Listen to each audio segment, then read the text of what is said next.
Okay, so if you've ever felt like you're putting in just a massive amount of work and getting absolutely nowhere, well, this explainer is exactly what you need to hear today. We're diving into a concept that completely flips how we think about success, failure, and, that really messy middle part in between. And it all starts with the story of a 16-year-old kid named Ethan, who learned a pretty profound lesson about something we call invisible progress. To really get this, we kind of have to start at Ethan's lowest point. Just picture this. It's a cold, rainy evening. Ethan's sitting completely alone on a park bench, and he is just carrying what feels like this incredibly heavy, invisible backpack full of constant defeat. And in that quiet moment, he asks himself a deeply painful question. Maybe I'm just not good enough. Honestly, it's a question I think almost all of us have asked ourselves at some point, right? Especially when our effort just isn't matching up with our results. And Ethan, well, he had plenty of reasons to feel this way. I mean, at just 16, he'd already failed more times than most people do in a lifetime. Failed exams, failed interviews, failed competitions. He lived in this small town where it felt like literally everyone else was just zooming ahead. While his classmates were out there winning awards, grabbing scholarships, and posting all their perfect little highlight reels on social media, Ethan just kept failing, no matter how hard he tried. And every single failure just added another heavy brick to that backpack. So one afternoon, after failing yet another huge entrance test, he's walking home, tears in his eyes, just feeling completely, utterly defeated. But as he's walking, he passes by this old construction site, and something catches his eye and makes him stop. There's this elderly worker there, and the guy is just relentlessly swinging a heavy hammer at a massive rock. Ethan just pauses, kind of curious, and stands there to watch him work. The man strikes the rock once, then twice. He hits it 10 times and absolutely nothing happens. I mean, the rock doesn't shift, it doesn't splinter, it just sits there, completely unchanged. Ethan just stands there watching. He sees the man hit the rock 20 times. Still, nothing. And Ethan starts wondering to himself, why doesn't he just give up? He'd hit this thing 20 times without producing even a single microscopic crack in the surface. It looked entirely pointless. But the old man didn't stop. He just kind of adjusts his grip and keeps swinging. 30 times. Still, that massive rock remained perfectly, stubbornly intact. He keeps going. 40 times.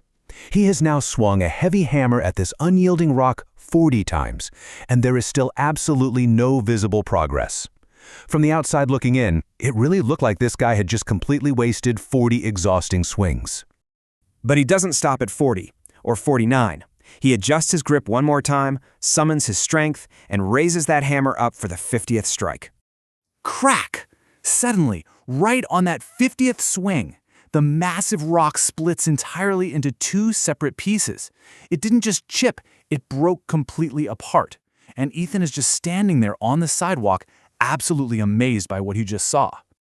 He was so struck by this that he actually walks right over to the old man. He just had to know the secret. He asks, "Sir, which hit broke the rock, the 50th one?"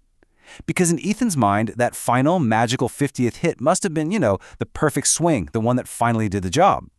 The old man just smiles at him, and he gives an answer that literally changes Ethan's life. He says, "No, son, it wasn't the 50th hit.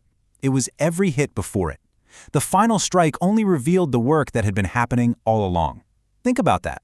The success, breaking the rock, wasn't just about that final visible crack. It was the direct result of all the invisible work, all that structural weakening happening deep inside the stone long before the rock actually broke. And this brings us to a massively important concept: invisible progress. This is the accumulation of consistent effort and learning that happens way before you ever see any tangible results or successes. The really crucial point here is that success isn't necessarily about innate talent or getting it perfect on the very first try. It's about continuing your efforts when absolutely nobody can see any progress. It's understanding that the rock is weakening on the inside, even if it looks perfectly solid on the outside. Those words really stuck with Ethan all day. And that night, he made a pretty profound decision to just completely flip his mindset. Instead of doing what he'd always done, counting his failures and letting them weigh him down, he decided to start tracking his efforts instead. He shifted his entire focus away from the lack of visible results and put it squarely on the accumulation of his own invisible strikes. So how did he apply this? Well, he committed to this really intense daily dedication. He studied a little more, practiced a little more, learned a little more. He just committed to putting in this invisible effort every single day.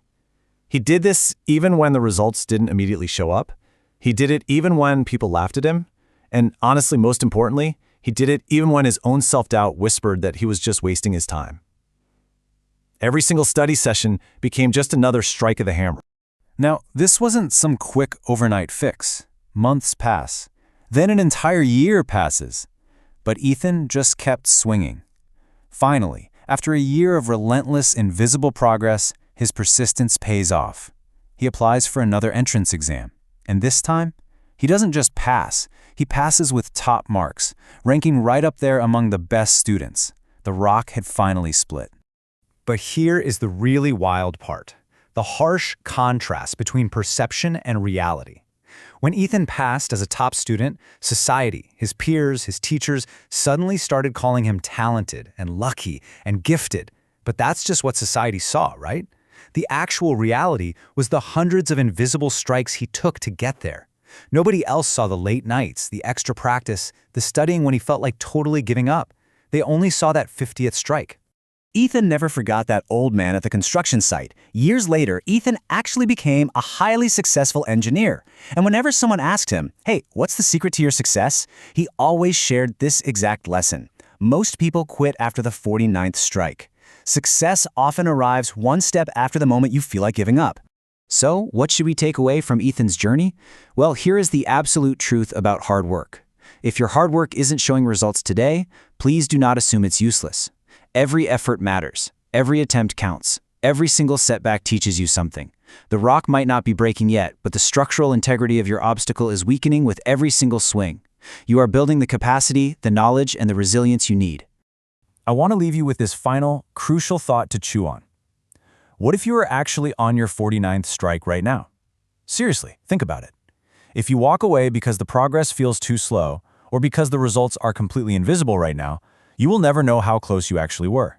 Never quit because of slow progress. Keep going. Keep swinging that hammer, because your massive breakthrough might literally be just one strike away.